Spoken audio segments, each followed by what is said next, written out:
Hello, ladies and gentlemen. This is Eddie Marcus, spokesman and advocate of basic human rights. And I'm coming to you today as the voice of love.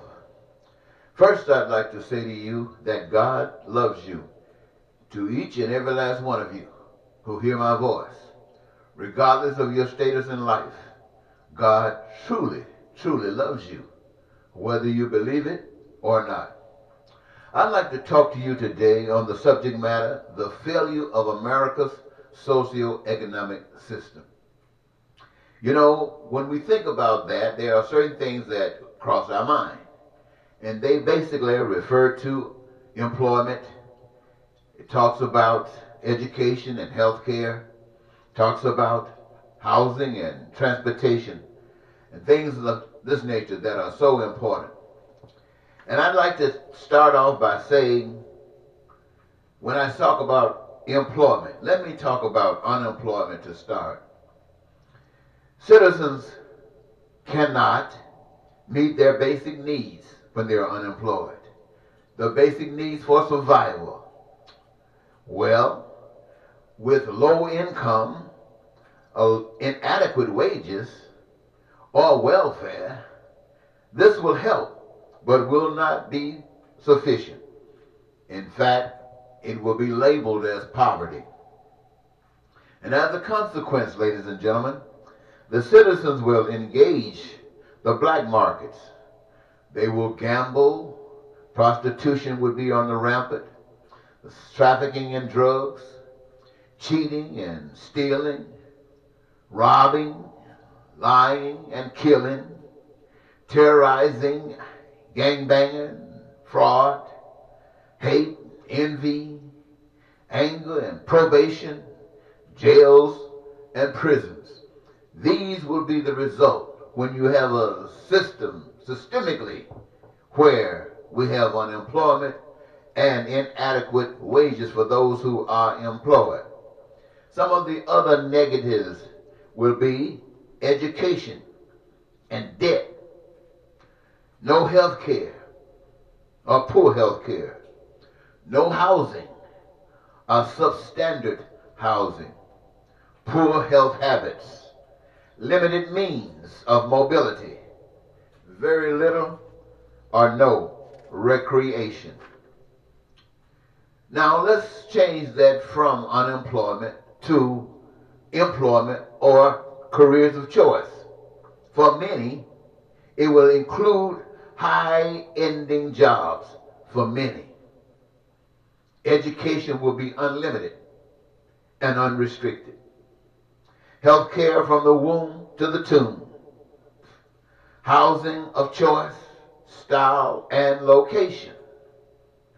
The best foods, transportation of choice, recreation of choice, place and time. Money in the bank, investment, stocks and bonds, wealth and more wealth, just because we move from unemployment to employment, and what we might consider employment of choice. Now, what are some of the negatives even in this category? Exploitations, fraud, white-collar crimes, embezzlement, swindles, Ponzi schemes, cheating, stealing, terrorizing, killing, and war. So it doesn't matter whether you're talking about unemployment or employment. Basically, some of the same situations that are negative are the same. Now, as a consequence of this, we have feelings of superiority. We'll have the attitude of deserving, entitled. We'll have some racism, bigotry, and hatred. So it really doesn't matter what side you're on. There's going to be some similarities in each case. There's a statement that goes, no justice, no peace, no freedom, no joy, no real lasting happiness. A divided people, a divided nation represents hell. Now this is where we're talking about a nation that got a certain standard of living where one part of it is appearing to be successful. And those things that I mentioned represent that, even though it has its bad side as well. And those who don't have access to what we call the better side, sometimes referred to as the other side of the track. Well, it has some of the same consequences and some of the same negatives as on the other side. And it is all a result of a divided people. Now, when I talk about this, my true concern to you today, ladies and gentlemen, is to share with you the best way, the works for all.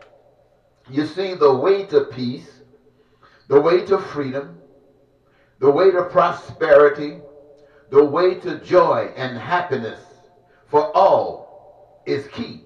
It's number one.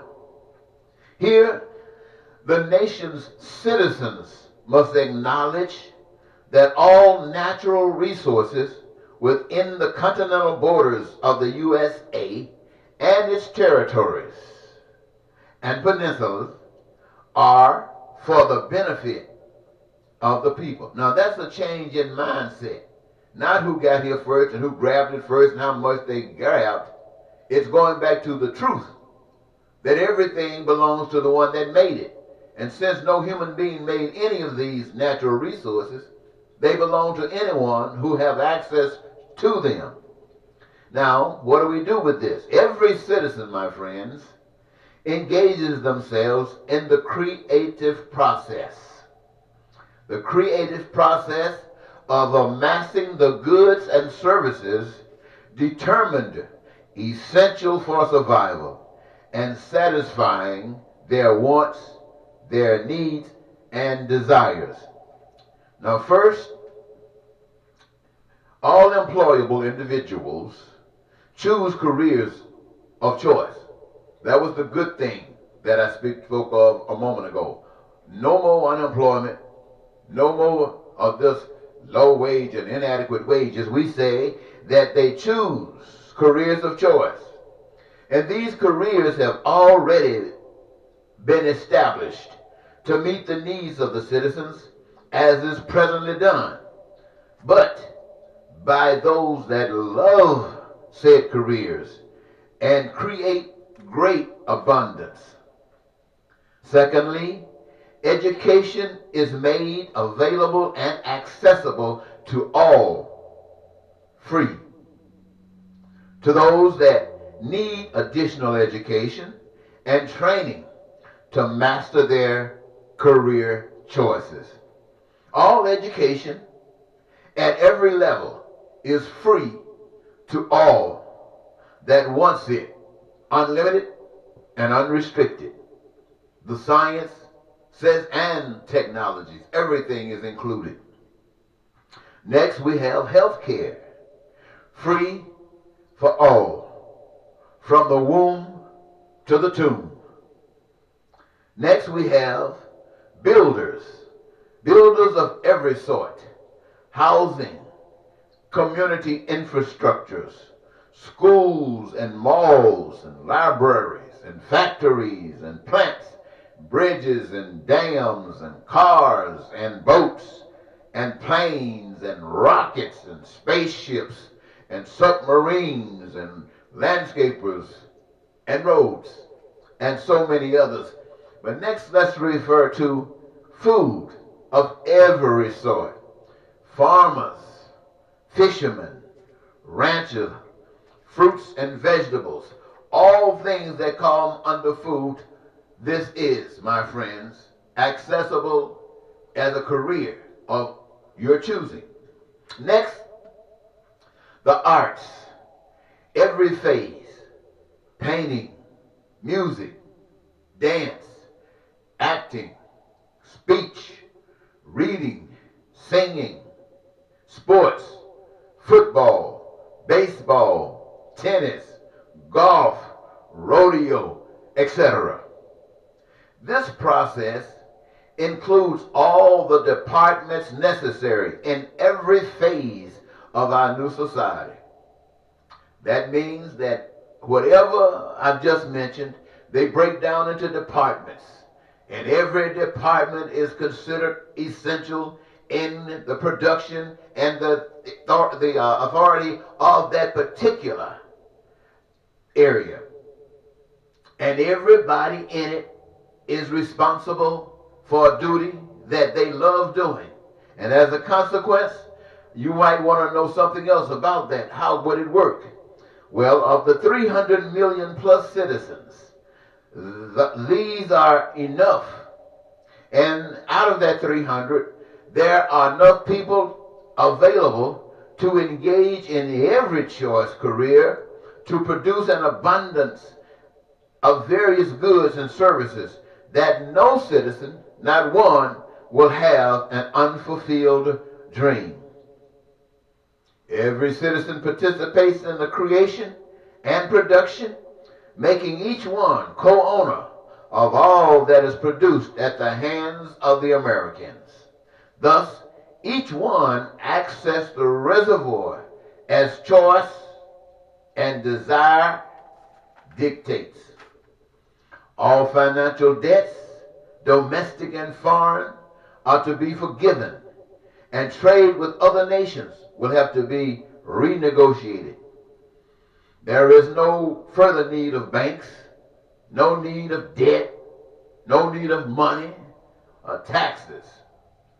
Aside from people that yearn to be boss, to be in control and manipulate others against their will for personal satisfaction, there will be peace, freedom, prosperity, joy, happiness.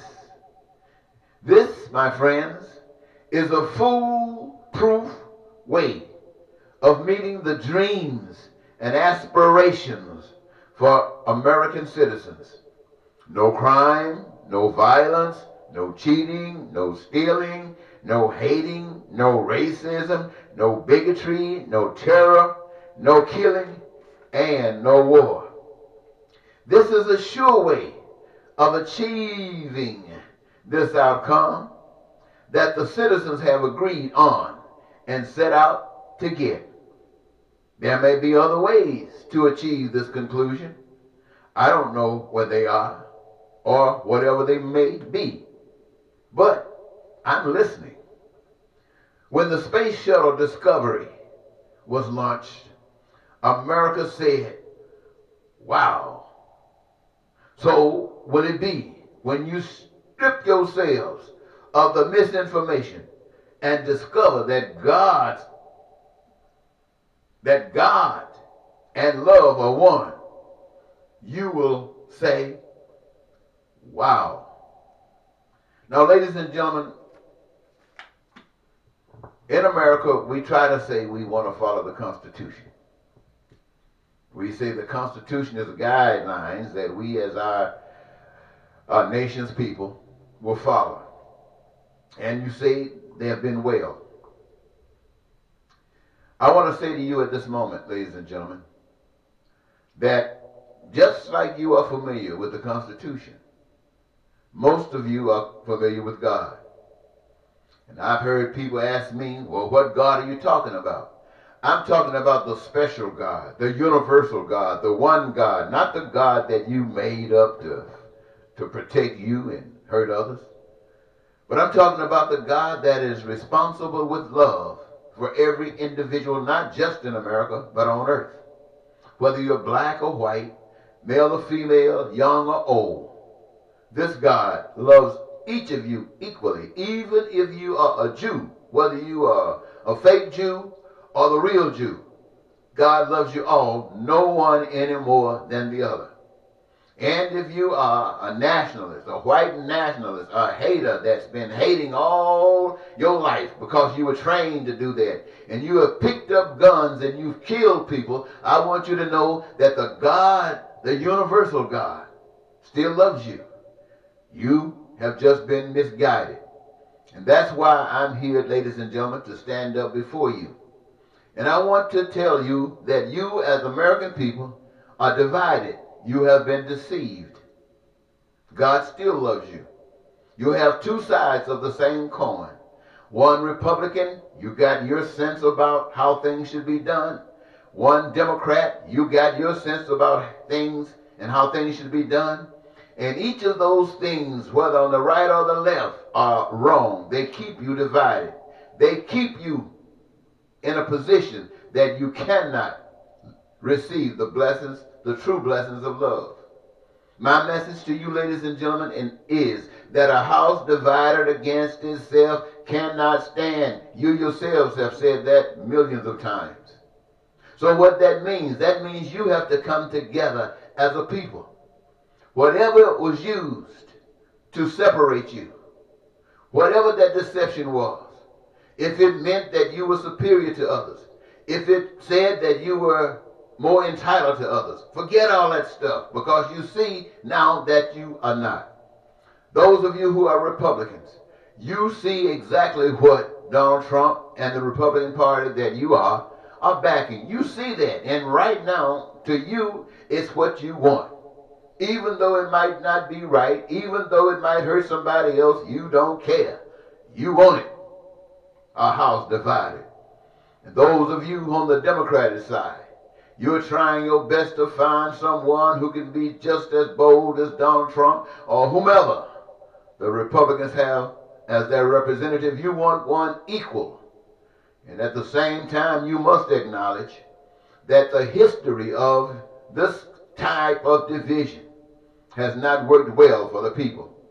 For me, ladies and gentlemen, I've lived amongst this stuff for 69 years. Many of you are a long way from being 69 years experience. Some of you are just 18, voting for the first time. I have seen it all. And all of it, ladies and gentlemen, is just division. Now, right profits sometimes, the left profits sometimes, but every time somebody is a loser. That's how division works. That's how a divided house works. But I'm here, ladies and gentlemen, I'm not advocating Republican or Democrat. I'm here to remind you that it is a waste of time. Let me say it again. Republican and Democrat, both is a waste of time. There is only one way, and that's proper, and that is the way that works for every last one of you. Republicans and Democrats, right and left, black and white, men and women, young and old, and that is love. And no one loves you more than the one that is responsible for you being on earth. No one loves you more than the one who put forward those natural resources that whatever you need to survive has already been given. And it's been designed in such a way that you engage yourselves during your time. And after you served your time, others come along and engage themselves in their time. And those resources are constantly there. And by using your imagination, you have the opportunity to progress to do monumental things that have never been done before, because that's the way a designer as wonderful and loving as God has said it to be. Now, ladies and gentlemen, if you want that peace, if you want that prosperity, if you want that freedom, if you want that joy and happiness in life, you got to change. You got to throw that stuff out of your mind, renew it with a new way of thinking, a way of thinking that says you are important and everybody else is just as important as you, and you will have it no other way. Until you can do that, you will always fall short. And the truth of the matter is, that is the seed that you plant, that is the fruit that you get. You shall reap what you sow. You can't get away from that. You might make it today as a Republican, but 4 years from now, you're going to lose as when the Democrats come in. So you better straighten up today. I want you to know that God has sent a message to you. Listen to me. You don't have to, I'm not telling you what to do. I'm just basically telling you what will work to get those things that every last one of you say you desire, you need, you want. You got to put your faith in God. You got to guarantee that faith by using your body, using your hands, using your mind, using your feet, using your heart to express love in the kind of way that would manifest these kinds of things. I'm telling you, ladies and gentlemen, I know you hate the church. I'm not talking about the church. I'm not talking about religion. I'm talking about life. I'm not talking about dying and going to heaven. I'm talking about creating heaven right now because that's what you want. You're not waiting for anybody to give you heaven. You want it so bad that you're going to give up your time and create it. My, my, my. And that's what every last one of you can say. Wow. Thank you so very much, ladies and gentlemen. Once again, bye-bye.